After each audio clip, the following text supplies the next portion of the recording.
A very good evening. I am architect Sneha Sharma from Dr. D.Y. Patil College of Architecture, Akurdi, Pune. I am one of the participants of International Faculty Development Program on Environment and Sustainability. This presentation is a part of one of the activities of Faculty Development Program. In my last presentation, I had talked about green homes, its introduction, need and advantages, and also I had included brief guidelines of IGBC. Now in this presentation, I will be explaining IGBC norms or checklists under sustainable design section. In this table, we can see there are around 10 features or checklist points that comes under sustainable design section. IGBC has given certain points for fulfillment of each feature. This presentation will give a brief idea about how to fulfill requirements of sustainable design features. So let's see that one by one. First is local building regulations. It means that site planning or development and building design must follow local building bylaws as prescribed by the local government body. To check this, project team can provide various documents like site plan approved by local government body or approved building plan or site plan from regulatory body or attested copies of all drawings from principal architect and declaration from developer to build as per local regulations. Next is soil erosion control. It can be done to reduce negative impacts to the site and surrounding. Few preventive measures for soil erosion are mentioned in the IGBC guidelines.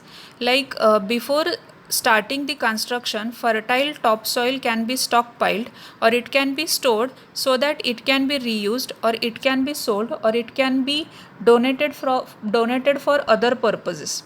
Another one is stormwater management plan. It can be provided so that the construction site will ensure that runoff water must be filtered before it is conveyed into the municipal stormwater drain, so that it will prevent the conditions of toxic shock syndrome. Even after completion of project, various soil erosion preventive measures can be implemented. Next is preservation of on-site natural environment by minimizing the man-made changes in the natural topography and vegetation on the site. There are two cases how it can be done. The case A is by providing or by retaining natural topography or vegetation over 15% of the total area of the site. And case B includes greenery on the ground and on the built structures, which can be around 30% of the site area. This greenery can be in the form of terrace gardens, vertical gardens or podium level gardens. Another checklist is for minimizing the negative impacts on microclimate and on local biodiversity. It can be done by reducing the heat island effect from roof and non-roof impervious surface areas. At least 50% of the non-roof impervious surface area can be covered with shade from the trees within 5 years of completion of the project. Open pavers or grass pavers can be used. Also, paving materials of SRI of at least 29 can be used in the project. For roof surfaces, at least 75% of the exposed roof area can be provided with the material in the combination of high SRI materials, high albedo materials. Also, roof garden or vegetation on the roof can be provided. For passive architecture purpose, building can be designed to reduce energy consumption.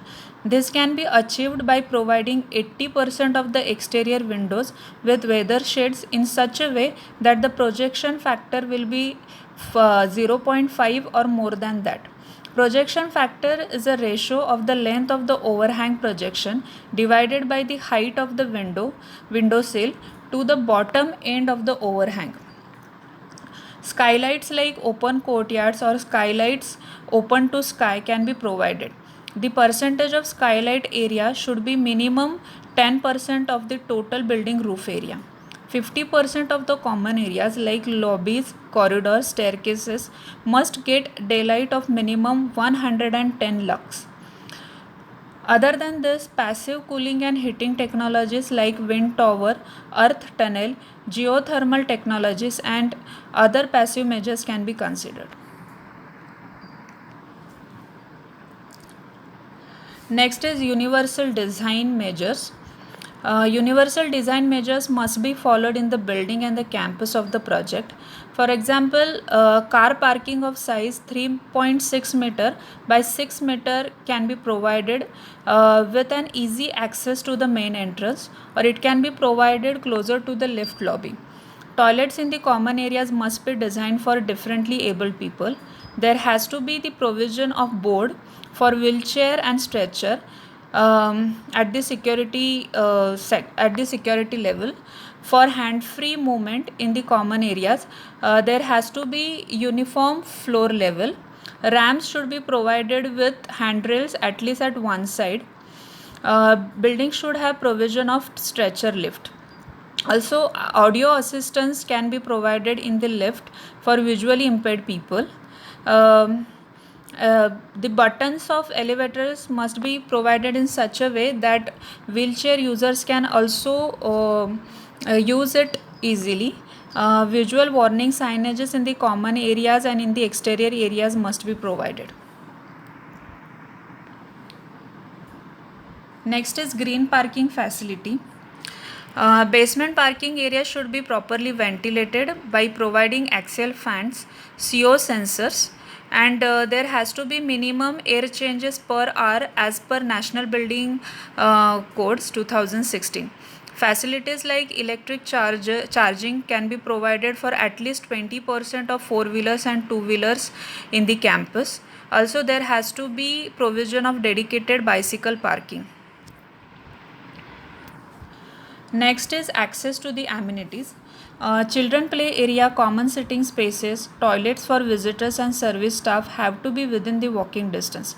Also, other basic amenities within campus like ATM or bank, beauty salon, clubhouses can be considered. For welfare of workforce, various facilities can be provided. For example, adequate housing can be provided for workforce. Sanitary measures like separate toilets for men and women must be provided. There has to be facility for first aid and emergency. Drinking water facility can be provided. Personal protective equipment must be provided by the owner or the contractor. There has to be dust suppression measures. Adequate illumination levels has to be there on the construction work areas. Daycare facilities can be provided for workers' children. For green education and awareness, various measures can be done during the construction and post-construction. During the construction, various awareness sessions can be organized for construction workers. Also, signages can be displayed which will indicate various proposed green features in the project. Post-construction, a brochure can be published which will highlight the green features in the project. Awareness sessions can be organized for the occupants. Also, green home building guidelines can be circulated. Also, there can be provision of permanent signages which will highlight various implemented green features. Thus, these various norms are given in the presentation as per IGBC Green Homes ratings. With this, I finish my presentation. Thank you so much.